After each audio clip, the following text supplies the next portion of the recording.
ভারতের নির্দেশে দেলোয়ার হোসেন সাঈদীকে পরিকল্পিতভাবে হত্যা করা হয়েছে।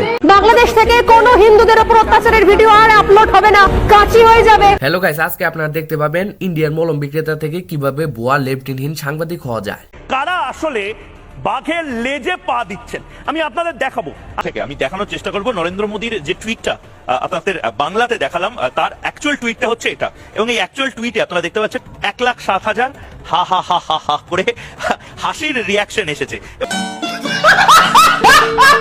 আমাদের স্বাধীনতাকে ভারতের নিজেদের স্বাধীনতা হিসেবে দাবি করেছেন অলিগলি মোড়ে চায়ের দোকানদার নরেন্দ্র মোদী। আমাদের বুঝতে হবে ভারত শুধু প্রতারক প্রেমিকার মতো নিজের স্বার্থ হাসিল করে চলে যাবে। এখন আর কিছুদিন পরে না বললেই হয়, জুলাই অভ্যুত্থানে ঘোষক হচ্ছেন মোদী কাকু। এই হাসনাত আব্দুল্লাহরা নরেন্দ্র মোদীকে নিয়ে বলে নিজের বিপদ ডেকে আনলো না তো? হাসনাত আব্দুল্লাহ বাবু শোনা, এটা তুমি মোহাম্মদ ইউনূসকে বলতে পারো, এভাবে নরেন্দ্র মোদীকে নিয়ে বলো না। দুম করে কখন দেখবে তোমার চিটাগং চলে গেছে। মলম বিক্রেতা ওরফে কিং জং উনের কথা শুনে তো আমার ভয় লাগতেছে। না জানি কখন ভারতের দাদারা মিন মিন মিন মিন করে আমাদের দেশে ঢুকে পড়ে। এখন শুধু দাদারা যেখানে সেখানে মিন মিন মিন মিন করে টয়লেট না করলেই হয়।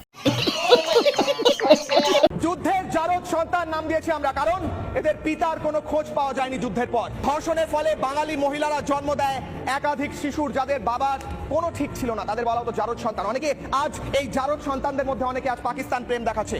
আমি বলছি না, আমার ভাষা নয়, শেখ হাসিনার ভাষা। আমাকে কিছু বলবেন না স্যার, কারণ আমি তো আপনাদের নেতৃত্ব, আপনাদের দেশে যাদেরকে আপনারা তাড়িয়েছেন তাদের কথা বলছি। আসলে জারদ সন্তান বাঙালিরা না, আসল জারদ সন্তান হচ্ছে আপনাদের মতো ভুয়া সাংবাদিকরা। তাই তো বলি, গোবরে অনেক গুণাগুণ রয়েছে। গোবর শুকিয়ে গেলে হয় জ্বালানি, মাটিতে গেলে হয় জৈব সার, আর পানিতে গেলে হয় মাছের খাদ্য, আর ভারতে গেলে হয় হিন্দুদের প্রসাদ। বাংলাদেশ থেকে কোনো হিন্দুদের উপর অত্যাচারের ভিডিও আর আপলোড হবে না, কাঁচি হয়ে যাবে। তাহলে বলবেটা কে? আমরা বলবো, আমি বলবো স্বর্ণালী। এইসব বলতে খুব খারাপ লাগছে। এইসব 12 ভাতারি মেয়েদের সম্পর্কে যত কম কথা বলে যায় ততই ভালো। পরিষ্কার গল্প। যদি কারো মন খারাপ থাকে, গার্লফ্রেন্ডের ছেকা দিয়ে বেকা বানিয়ে ফেলেছে, তাদেরকে আমি অনুরোধ করতেছি এই সাংবাদিক নামে সাংঘাতিক লোকের ভিডিওগুলা দেখবেন। আমি কথা দিচ্ছি আপনাদের হাসি আসবেই। ভারতের নির্দেশে দেলোয়ার হোসেন সাঈদীকে পরিকল্পিতভাবে হত্যা করা হয়েছে, আর সেই নির্দেশ দিয়েছিলেন তৎকালীন প্রধানমন্ত্রী শেখ হাসিনা। মোদীকে খুশি করতেই তিনি তাকে পরিকল্পিতভাবে দুনিয়া থেকে সরিয়ে দিয়েছেন। দেলোয়ার হোসেন সাঈদীর অভিশাপটা হয়তো আমাদের হাসু আপার উপরে পড়ছিল। আবারও প্রমাণ হয়ে গেল পৃথিবীর কোন স্বৈরশাসকই বেশি দিন টিকে না, একদিন না একদিন তার পতন হয়। ভারত বিদ্বেষী কি হয়ে যাচ্ছে বাংলাদেশিরা? এটা আপনারা ক্রিয়েট করছেন। ওখানে সংখ্যালঘুরা এখন কেমন আছে? অফকোর্স ভালো আছে, আপনাদের চেয়েও ভালো আছে।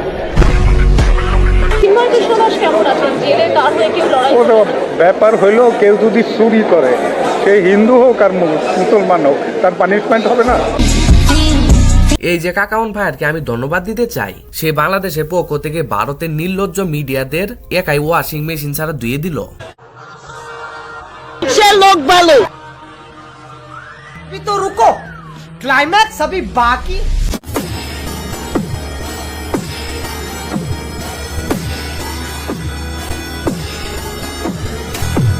আরে আপু, আমি একটা জিনিস বুঝতে পারলাম না। মেহজামিন আপু, আপনি পোস্টার লাগাবেন যখন, তাহলে ছিললেন কেন? পোস্টার ছিললেনই যখন, তাহলে লাগালেন কেন? একেই বলে পাওয়ার অফ মিডিয়া। আমার যদি একটা মানুষ জিজ্ঞেস করে কি কাজ করেন, কাজের বুয়া কাজ করি, কত ডিফারেন্স।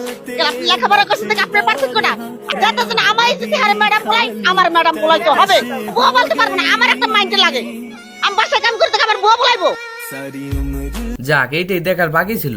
বুয়ারাও এখন দাবি দাবা নিয়ে হাজির হয়ে গেল। তাদেরকে নাকি এখন ম্যাডাম বলে ডাকতে হবে। তাদেরকে তো এখন ম্যাডাম না, হেড ম্যাডাম বলে ডাকা উচিত। এইটাও সম্ভব। বহুদিন পরে আমার বন্ধুর যখন এক্স এর সাথে দেখা হয়, তারপরে বাকিটা ইতিহাস।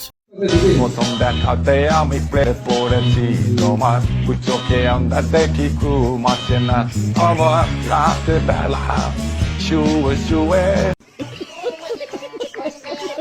এই ভিডিওটা যেহেতু এই পর্যন্ত দেখেছো, অবশ্যই আমার চ্যানেলটিকে সাবস্ক্রাইব করে আমাদের পরিবারের সদস্য হয়ে যাও। আর এই ভিডিওটা কেমন হয়েছে অবশ্যই কমেন্টে জানিয়ে দাও। পরবর্তী ভিডিও আসা পর্যন্ত ভালো থাকুন, সুস্থ থাকুন, সবাইকে আল্লাহ হাফেজ।